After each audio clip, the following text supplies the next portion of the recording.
Chapter 8.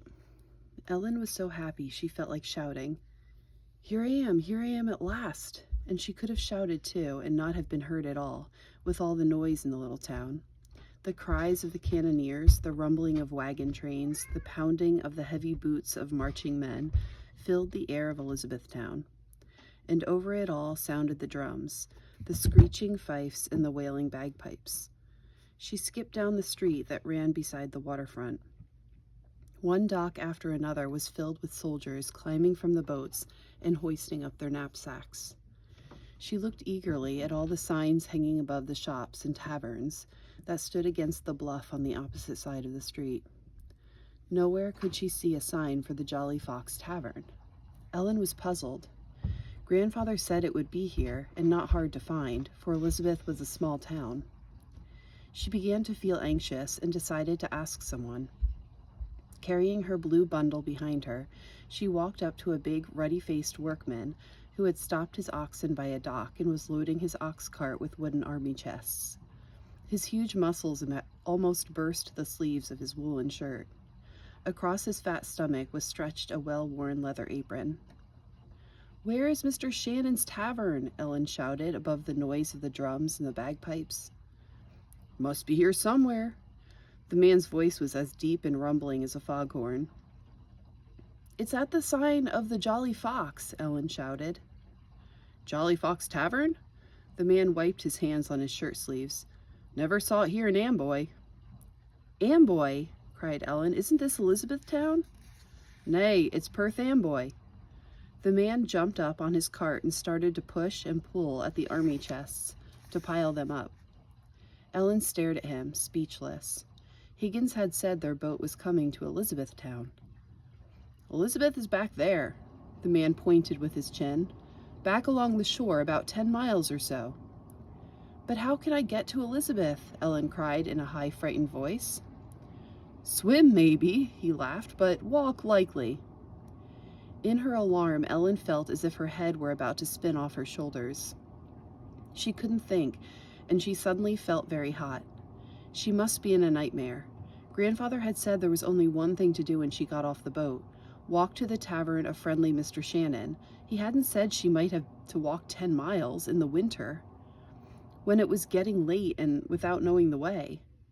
When the man looked at her frightened face, he climbed down from his cart and bent over her so she could hear him clearly. "Stagecoaches go to Elizabeth," he said, "if you have money to pay." Of course she had money to pay. She had the coins in her pocket. "See the big inn yonder?" he said kindly as he pointed down the street. "See the fenced-in yard beside it? The stagecoach comes by there to pick up passengers." "Oh, thank you," said Ellen gratefully. In all her life she never had been on a stagecoach, but she had seen them rolling along the streets in New York. She would climb up and get a seat on top beside the driver, and she would ask him to stop in front of the Jolly Fox Tavern, so she'd have no more searching to do. As she picked her way through the crowds that filled the street, she was surprised to see so many men who looked different from the familiar redcoats. Some who had short plaid skirts and bare knees, and they marched to the tune of bagpipes. Grandfather had told her they were British subjects who came from Scotland. Highlanders, he called them. But she stared in surprise at the other big men with hard faces under great, heavy hats, who spoke in words she couldn't understand at all. They couldn't be British soldiers, for some wore blue coats and others green. And yet, Ellen said to herself, they have guns with bayonets and they carry knapsacks, so they must be fighting men. Carefully, she edged her way past them, looking up at their grim faces and clutching her bundle tightly in her arms. She hoped none of them would notice her. Why, she thought suddenly, they must be the Hessians. She had learned about the terrible Hessians after the battles of Long Island. Everyone at home resented the German soldiers who hired themselves to King George to fight his wars for him. They had come over here to kill colonists for money. She ducked her head and darted past them. When she reached the inn, Ellen was dismayed to see that in order to get to the front door, she would have to cross a yard filled with the restless horses of the Hessian officers and the grooms who took care of them. She stood at the fence and tried to summon enough courage to walk to the door to ask when the next stagecoach would leave for Elizabethtown. But nothing in the world would induce her to go inside where the Hessians were. Since there was no sign of a stagecoach in the yard, nor anyone there she could ask, Ellen slipped quietly along the street beside the inn where she spoke to the only person who wasn't a soldier. He was an old man who was unloading firewood from a cart near the small taproom door of the inn.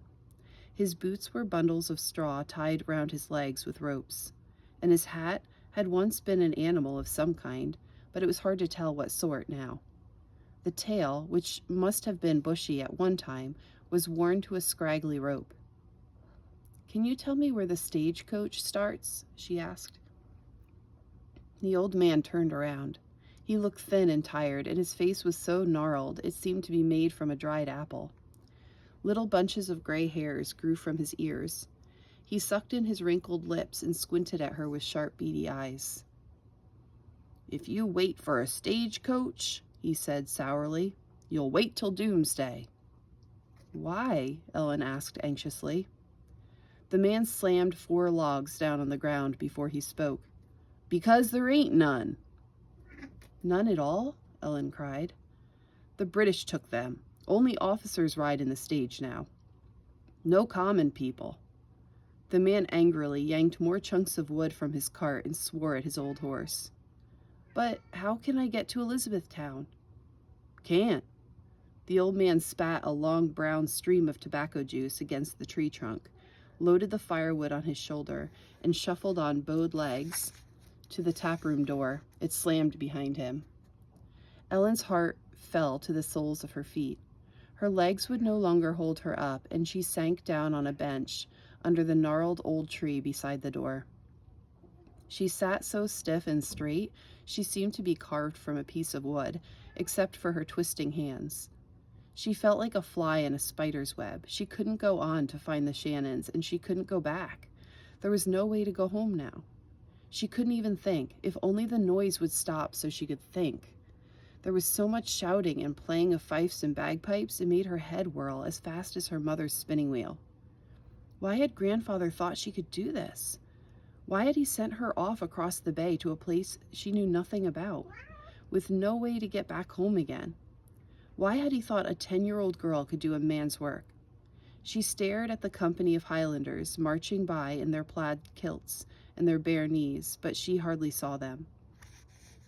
Her thoughts raced around and around like squirrels in a whirling cage, round and round without stopping. When the old man came back, Ellen saw that someone had given him a chunk of black bread. He was gnawing it with his gums and gulping it down as if he were starved. He must be very poor to be so hungry. She jumped to her feet. "Why, I could pay him to take me in his cart." She was so excited the words tumbled out. "Look, I'll pay you more if you'll take me to Elizabethtown." She snatched the coins from her pocket and held out her hand. "Here, I'll pay you all of them." The old man looked greedily at the coins in her outstretched hand. His fingers twitched as he reached for them, but at the last moment he put his hands behind his back and shook his head. "Nope," he said firmly. "But why not?" cried Ellen. "Elizabeth's north. I go west to go home. Hardly get there before dark as it is."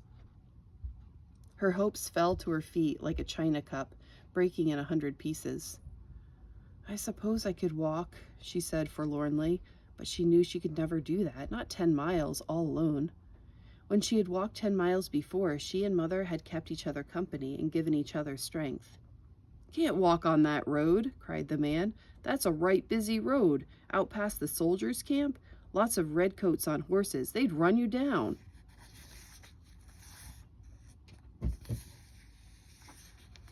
Ellen remembered the officers on horses in New York. She was sure they'd run down anyone who got in their way. "Perhaps," she said stubbornly, "some woodcutter who goes north would give me a ride." "Small chance of that," the man snorted angrily. "Nobody picks up strangers in these times." He spat at the tree and wiped his mouth with a thin claw of a hand. "Too risky to pick up strangers who might rob you or even kill you. Don't you know there's a war on, boy?" "Yes, I know, but," Ellen began. People around here used to be friendly, but no more." He stopped his work and squinted at her. "You're a runaway, ain't you?" he said as he leaned over to look at her more closely. "Better go back home, boy. No good running away now. Things are bad everywhere." "I'm not running away from home." Ellen was so angry her brown eyes flashed and her words came out like hot sparks. "My home isn't here, and I must go to Elizabethtown. Can't you understand me?" The man stared at her in surprise and bewilderment. Then he shrugged and said, "Well, can't be done. Not in these days." He turned his back and bit off a huge piece of bread. All Ellen could see was the scrawny tail that hung from his cap. "Toliver!" she heard someone call out. "Hey, Toliver!" It was Higgins. The men from the boat were marching past the inn with their muskets on their shoulders. They seemed like old friends in this town full of strangers. "How you faring, Toliver?" Higgins cried out eagerly. Dow was marching by also. "Toliver," she heard him shout. "Hope the old gizzard likes squashed bread." He gave her a big grin and marched on laughing. Why, thought Ellen, Dow thinks this queer old man is the friend who had the birthday. This funny old man with his toothless mouth so full he could hardly chew. Ellen started to laugh. Clutching the bread beneath her jacket, she ran to catch up with Higgins and march along beside him. "You're a mighty cheerful little scamp," he said as he smiled down at her. "I'm so happy to see you, Mr. Higgins," she said, laughing. She thought to herself, "Higgins is my good friend, even if he is one of the enemy." She felt funny thinking it, but it comforted her to have a friend in this strange and frightening place. "There are soldiers here wearing short skirts." She could hardly stop laughing when she thought of them. "Their knees are bare and their legs are hairy. I should think they'd be cold when the wind blows." Higgins laughed to see her so merry. "And there are Hessians, too," Ellen shuddered. "I know they are Hessians. They look so fierce they scare me." Suddenly she could feel tears splashing down on her jacket, and all her efforts to be brave broke down. She was laughing and crying at the same time, laughing and crying both together. What had happened to her? Higgins's kind dark eyes were filled with concern as he looked at her. "What's amiss with you, Toliver?"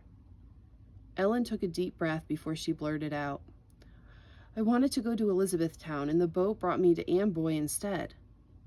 "So this is Amboy?" said Higgins, surprised. "How far away is Elizabethtown?" he asked. 10 miles. "Woo!" Higgins glanced up at the sun. "Must be 3 o'clock. That's quite a march," he said. "But if you hurry, you'll make it all right." Ellen was running to keep up with him, "But I'm afraid of going by myself." "Being afraid is nothing to hold you back," said Higgins. "Just square your shoulders and start. Things aren't so bad after you start." He was fumbling in his pocket.